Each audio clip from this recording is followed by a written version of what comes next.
Shalom. Welcome back. First and foremost, I want to give all glory, praises, and honors to Yahweh, Bahashim Yahweh Shai. I want to give double honors to the apostles and elders of Great Millstone, and salutations to you, Akim, pushing his word in sincerity and in truth. Back with another lesson. And today is going to be a quick response to a video that the elder Yashawamba had done earlier, dealing with a video talking about what makes you an Israelite, because Vocab Malone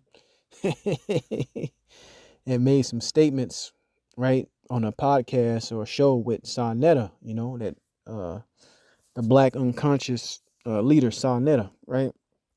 And basically, Sonetta had asked the question, what makes you an Israelite? And Vocab went right into a certain scripture, Galatians 3:7, basically saying that Israelites today are nothing more than spiritual, right? But we know that the Israelites still exist. The Israelites are still here. They have a bloodline, even though we don't have the records. All right. We know by the curses. We know by the prophecies who's who today. All right.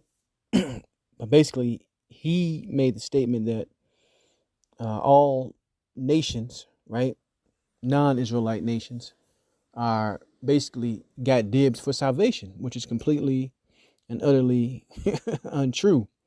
But I'm going to approach it from this point of view, a certain scripture in the book of Revelation that deals with, actually, I'm going to just go right into it, make it more simpler.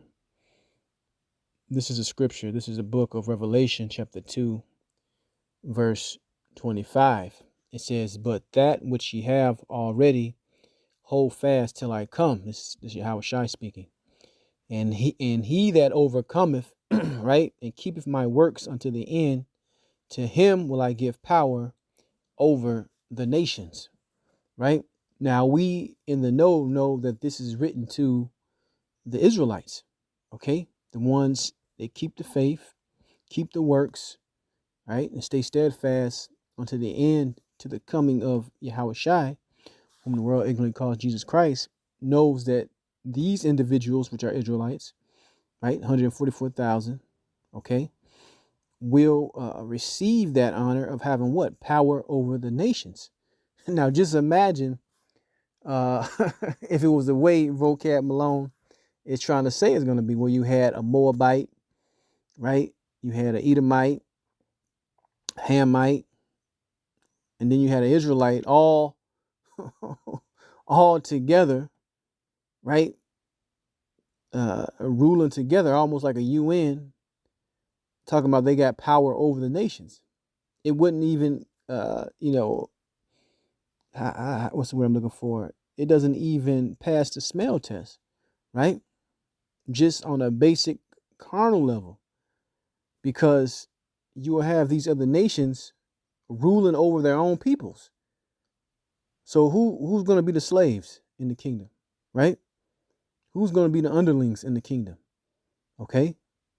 We know through the scripture, we know through prophecy that it tells you in the book of Isaiah, the 14th chapter, that we're going to rule over our oppressors.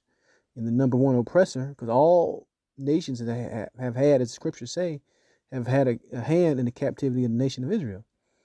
So if our oppressors can receive salvation, how are we going to rule over them?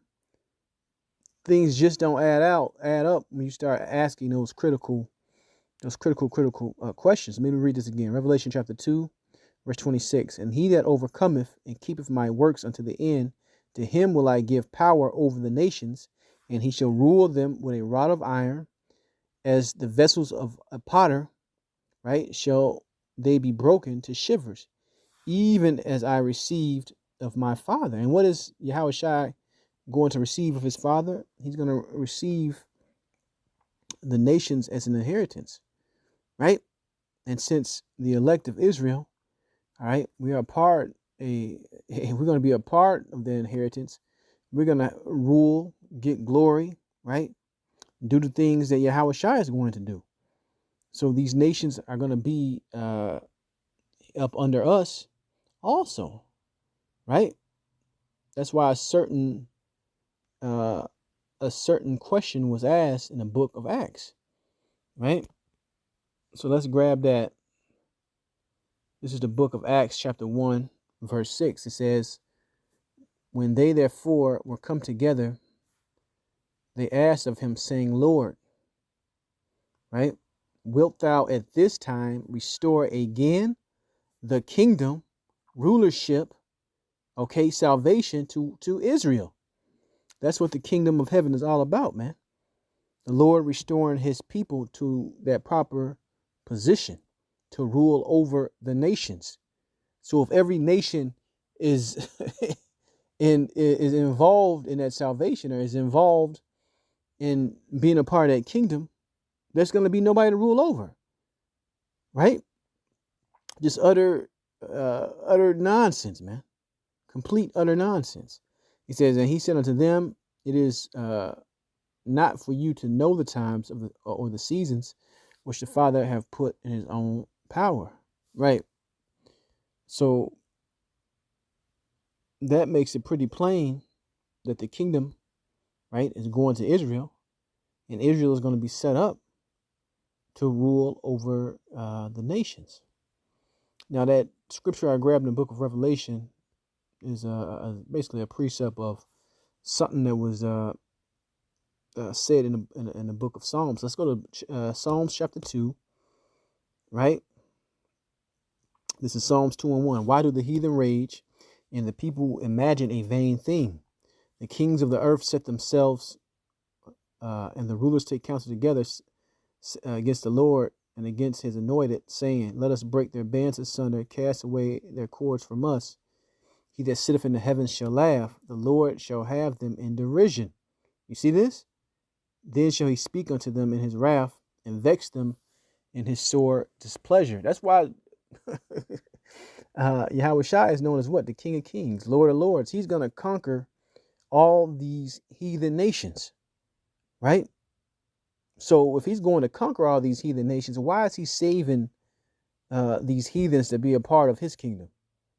To give them rulership, to give them thrones, to give them crowns.